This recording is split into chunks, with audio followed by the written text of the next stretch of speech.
चलिए बढ़ते हैं आगे। अतीक के भाई अशरफ के साले सद्दाम से पूछताछ। अशरफ जैनब की संपत्ति के उगले राज अपनी दुबई की पुरानी फोटो से पुलिस को गुमराह कर रहा था और पुलिस को भटकाने की कोशिश कर रहा था।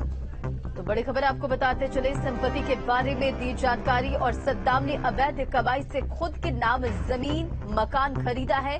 सद्दाम से जैनब शाइस्ता को लेकर भी सवाल पूछे गए हैं। माफिया ब्रदर्स की हत्या के बाद भी एक्टिव था सद्दाम और सद्दाम अतीक गैंग के मेंबरों से लगातार संपर्क में रहा।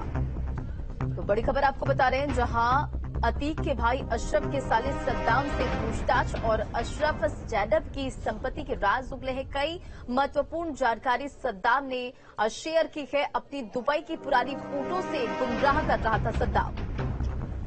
तो काफी कुछ अहम जानकारियां पुलिस को सद्दाम से मिली हैं और इसी खबर पर तमाम जानकारी के साथ में संवाददाता अविनाश सिंह हमारे साथ जुड़ गए। अविनाश, जब उमेश पाल हत्याकांड हुआ था उसके बाद से लगातार जो जांच हो रही थी उसमें अशरफ का नाम भी सामने आया था। अशरफ के साथ में अशरफ के साले सद्दाम का भी नाम सामने आया था। उसके बाद धीरे धीरे जब जांच आगे बढ़ी तो किस तरह से पुलिस को गुमराह करने की सद्दाम कोशिश कर रहा था अपनी दुबई फोटो के जरिए, ये बात भी सामने आई है। और क्या कुछ खुलासे सद्दाम की तरफ से पूछताछ में किए गए हैं?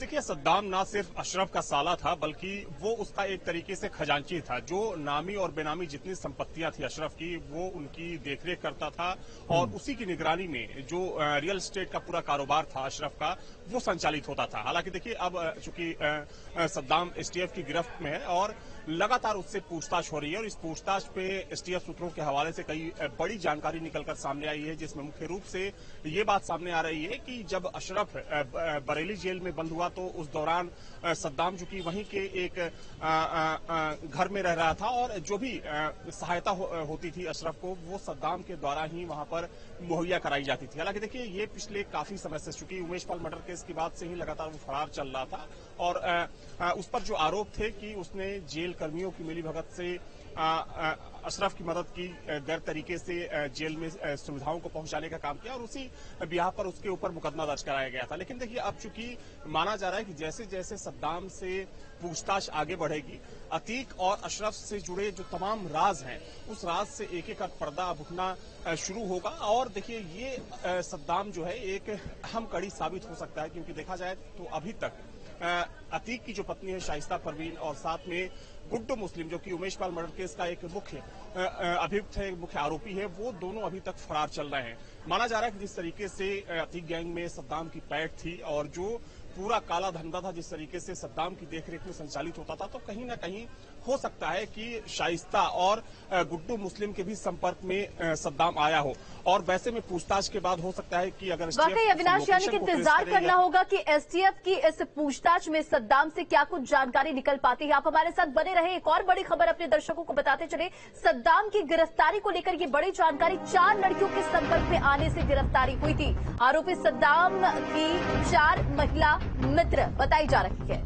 4 महिला मित्र के संपर्क में लगातार था सद्दाम। प्रयागराज में 2, बरेली में 1 और दिल्ली में 1 महिला मित्र। एसटीएफ ने चारों का मोबाइल सर्विलांस पर लगा रखा था। उमेश पाल हत्याकांड के बाद से सद्दाम ने कोई संपर्क नहीं किया। अप्रैल महीने से दोबारा बातचीत करने का सिलसिला शुरू हुआ।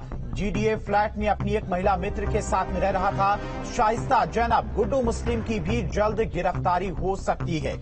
अविनाश लगातार हमारे साथ जुड़े हुए। अविनाश, 4 महिला मित्रों के संपर्क में था सद्दाम। ये महिला मित्र कौन है, क्या कुछ इनका रोल था?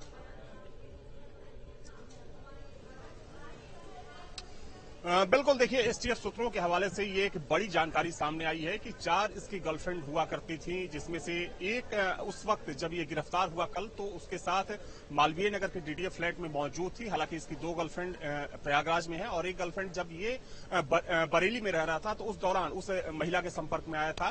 तो इन चारों के साथ ये बराबर संपर्क में था। हालांकि जब ये फरार हुआ तो कुछ समय के लिए ये बिल्कुल कट गया इन चारों लड़कियों से, लेकिन फिर उसके बाद ये एक्टिव हुआ अप्रैल के आखिर में, अप्रैल मई से एक बार फिर से चारों लड़कियों से इसकी बातचीत शुरू हुई। हालांकि देखिए ये इस वजह से बचता रहा कि उन लड़कियों से बातचीत के बाद ये अपना नंबर और मोबाइल चेंज लगातार कर रहा था, साथ में जो इसकी लोकेशन थी वो भी बराबर चेंज हो रही थी, क्योंकि ये बात पहले ही सामने आ चुकी है कि गिरफ्तारी से पहले, दिल्ली आने से पहले ये कुछ समय महाराष्ट्र में रहा, मुंबई में, इसके अलावा कुछ समय ये कर्नाटक में रहा और साथ में गोवा जाने की भी इसकी जानकारी सामने आ रही है। लेकिन कहीं ना कहीं माना जा रहा है कि जो चौथी लड़की जिसके साथ ये डीडीए फ्लैट मालवीय नगर में रह रहा था, उसके संपर्क में आने के बाद ही चूंकि एसटीएफ पिछले काफी समय से उन नंबरों को ट्रेस कर रही थी, उन नंबरों को सर्विलांस पर एसटीएफ की तरफ से डाला गया था और उसी आधार पर उसी लड़की के संपर्क में आने के बाद कहीं ना कहीं इसकी लोकेशन के बारे में एसटीएफ को पता चला और एसटीएफ कल जब पहुंची तो उस वक्त ये डीडीए फ्लैट में ही मौजूद था और वो लड़की